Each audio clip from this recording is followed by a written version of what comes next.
Avisala, Gabay Diwa. Avisala. Avisala rin sa inyo. Huwag mo kakalimutan ang aking bilin. Mahalagang maunawaan nilang lahat ito.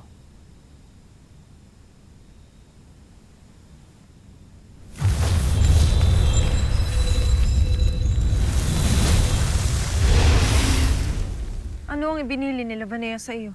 Gumagamit ng panlalansi si Gargan upang lituhin tayo. Kanina ay nakita ko ang aking ada. Buong akala ko'y nagbalik siya rito upang makasama ako, ngunit lumabas si Labanea upang pagliwanagin ang aking isipan. At tama siya. Marahil si Gargan na may kakagawa nito.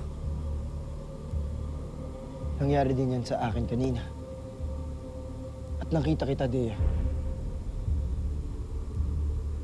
Ngunit lumabas din ang aking brilyante upang tanglawan kung sino talaga ang aking tunay na kaharap. At hindi yun ikaw, Dea. Isa sa mga halimaw na nakaharap natin. Batid niya ang ating kahinaan. Nalaman niya ang mga ito nung atin siyang nakaharap. Nababasa at naarok niya ang laman ng ating mga puso, kaya't iba yung pag-iingat ang ating kailangan. Huwag tayo magpapalansi sa kanya kung nais pa nating mabuhay ng matagal. Ikaw ba, Dea? Nangyari na ba sa'yo ang nangyari sa amin ni Adamos? Nalansi ka na ba ng itim na bathala? Naririnig ko ang kanyang tinig sa akin ng sika. Ilang beses niya na akong kinakausap. Dinidiktahan. Anong sinasabi niya sa'yo, Dea? Sabihin mo sa akin.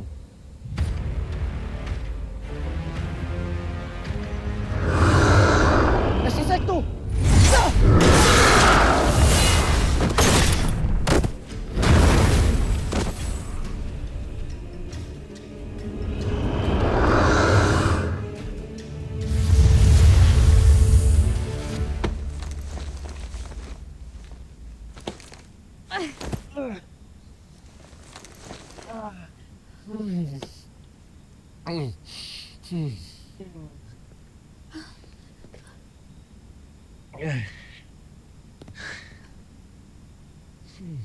Sugat yung ulo mo. Kailangan pagalingin natin yan.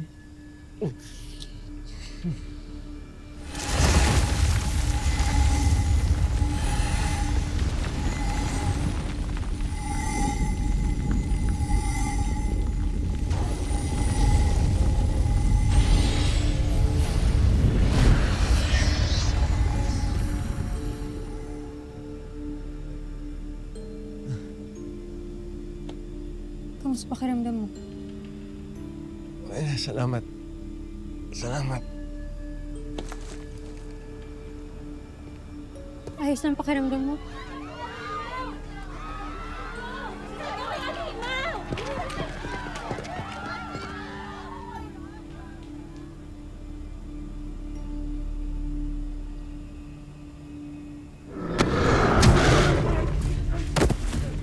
Baba!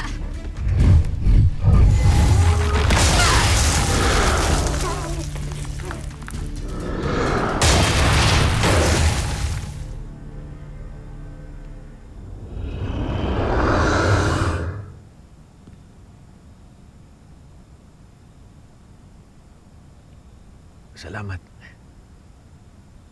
Walang anuman. At salamat din sa'yo. Alam mo nga pala, Sangre, Sangre. mag-iingat ka ha. Ingatan mo sarili mo.